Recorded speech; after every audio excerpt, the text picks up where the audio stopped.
Morning everyone. So today I've come to do my morning check with the ponies and thought I'd do a little bit of a talk about what ponies eat.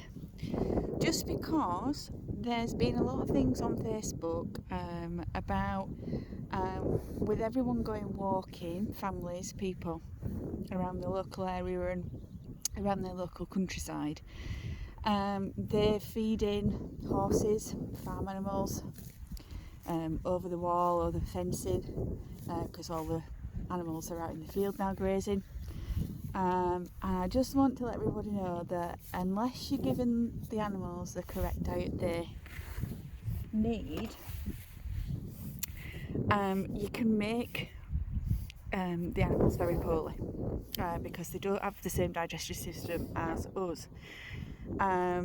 For instance, cows have 4 stomachs and they just need grass and silage to sustain their diet, and sometimes the farmer tops them up with a little bit of hard feed in the winter, but that's only when they're inside the barn. And it's the same with horses.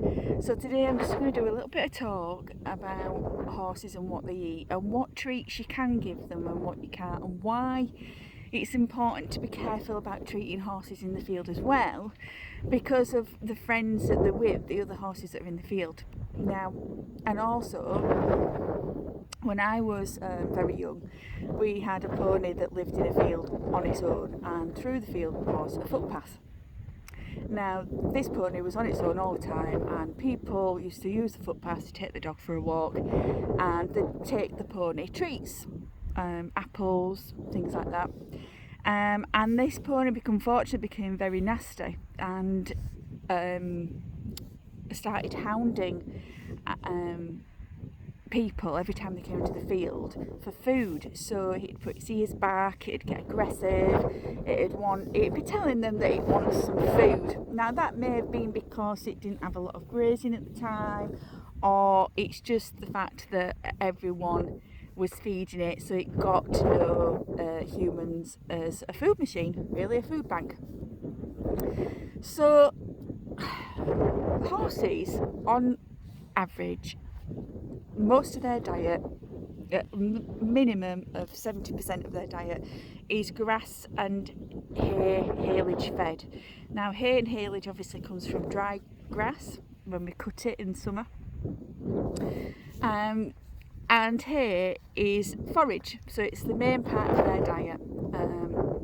And as you can see, our ponies mainly live on a 90% haylage diet, even though they work in the riding school. Now, again, it's down to the horse type as well.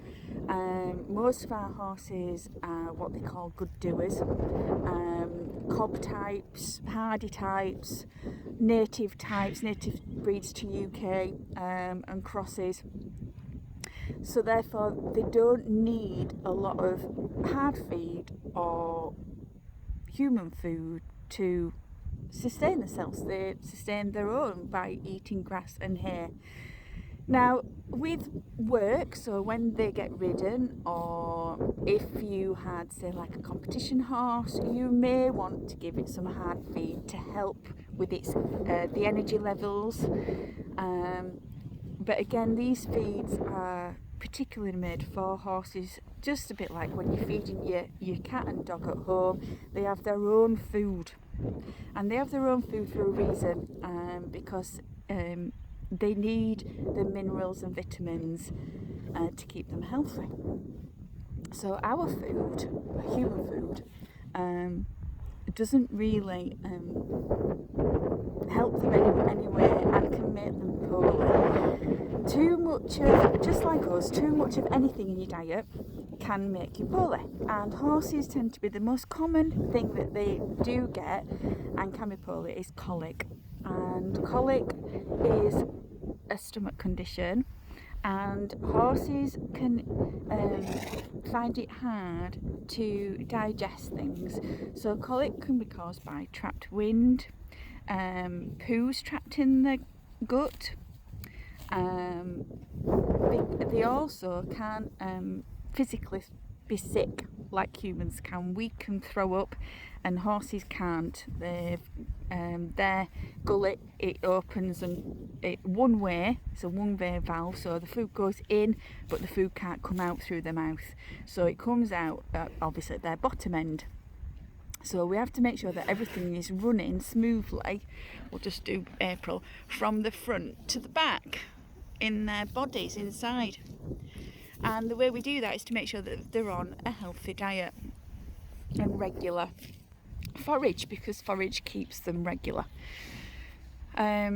So what I just want to say to you all is we are grateful that you are going round and treating the ponies, but I must insist that we do not feed the ponies in the field of horses that you don't know.